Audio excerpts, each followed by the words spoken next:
Hi, this is Tim of the 1916 Company. Welcome and thanks for logging on. If you love this watch, email us tmosso@the1916company.com for purchase pricing and availability questions regarding this watch. And this watch is a Rolex Certified Pre-Owned Oyster Perpetual GMT-Master II. This is reference 16710. It's a lovely 5-digit that has just received a brand new Rolex factory Jubilee bracelet. More details on that in just a moment. So this 16710 is a 1997, so U is the alpha. The numeric is in the 200,000 range, so 1997 vintage. It is on a 62-510 bracelet with 502T end links, and the watch is in 904L steel, 40 millimeters in diameter, 12.1 millimeters thick, and from lug tip to lug tip, 47.2 millimeters with a 20 millimeter space in between the lugs. We'll throw it on my wrist, which is 16 centimeters in circumference, and it wears nicely.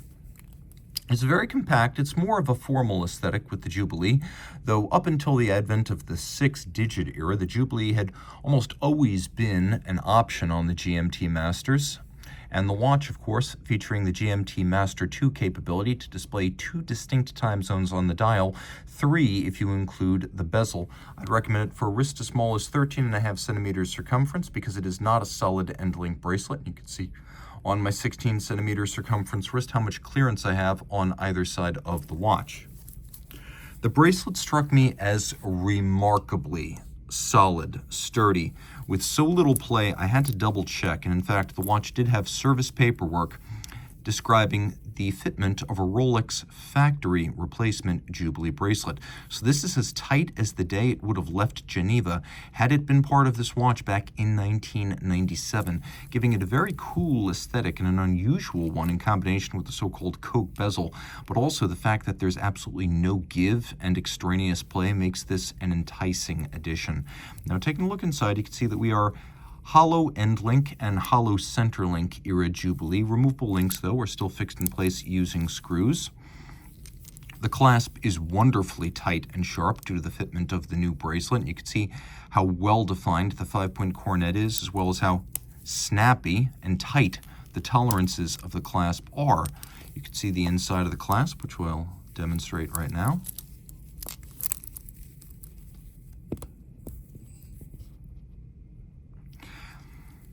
And then the watch has several divots drilled inside the clasp, allowing you to use your spring bar tool to dismount the spring bar and then move the clasp in and out, changing the anchoring point to fine-tune the fit.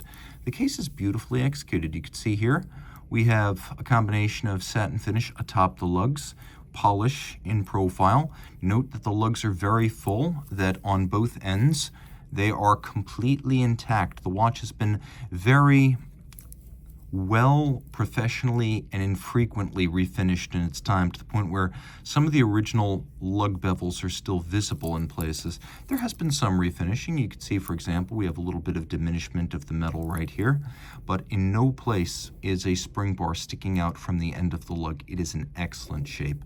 Screw down crown, Rolex twin lock, 100-meter water resistance, bidirectional bezel.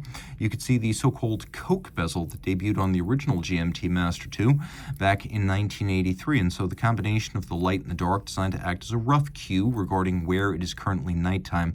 The way all of this works is that you would set the 24-hour hand to Greenwich Mean Time, and then if the time is GMT plus, you would turn it in a counterclockwise direction to read your destination time on the bezel, and if it is GMT minus, you would turn a corresponding distance clockwise, and then you would read your destination time on the bezel. That's how you read the 3 time zones: local, GMT, and then the bezel acts as your 3rd time zone or destination.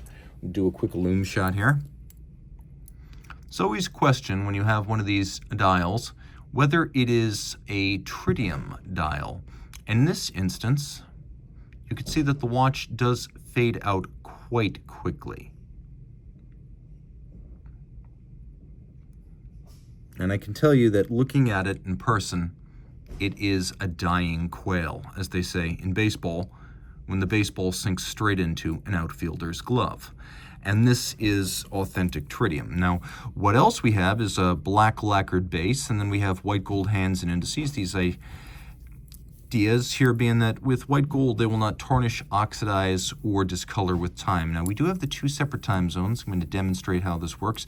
The original GMT Master of 1954 would have featured a 12-hour hand and a 24-hour hand geared together, so you couldn't set them independently. But with the bezel, you could calculate a second time zone.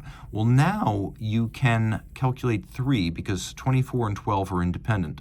Now, you see I've activated hacking seconds or stop seconds, so I could set the watch to a reference time. There's also a intermediate position where I can move the local hour hand independently, even jumping the date forward or backwards as I move across the international date line in either direction. People always ask about the case back. On a Rolex, there's rarely anything to see. You can see the 502T end links, and that all of this is in very good shape. Caliber 3185 inside, automatic winding, bidirectional winding action, 4 Hz beat rate, 31 joules, 48-hour power reserve. The movement is 5-position adjusted and a COSC certified Swiss chronometer. It has an overcoil hairspring with a Breguet profile for isochronous operation in any physical orientation. And then it has a full balance bridge and a free-sprung balance for great shock resistance, and also via the free-sprung balance with Rolex Microstella adjustment screws. Very fine regulation indeed. Also important to note, this is 904L steel, which Rolex now calls oyster steel, but it is a high nickel content steel that endows the watch with a great degree of corrosion resistance, to the point that even if exposed to sweat or sea salt, if it's not rinsed, it won't corrode. Regular 316 often can. A watch that is a full set with everything that comes with this watch circa 1997, and then everything that comes with this watch as a Rolex Certified Pre-Owned piece circa 2025. It's a way to own a piece of Rolex history that is almost indistinguishable from the day it was made. Reach out to Team Mosso at the1916company.com for purchase and pricing details.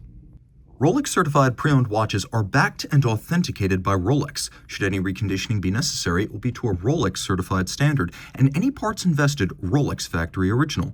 Should the initial retail box, paper, and accessory set still accompany the watch, it will be included with the sale. But no matter what, a Certified Pre-Owned box and paper set starts with an outer box, a leatherette travel pouch with suede lining, a warranty card that embodies the 2-year globally valid Rolex-backed warranty. Note, this is not a retail warranty, but backed by Rolex and actionable at any of its authorized points of sales and service.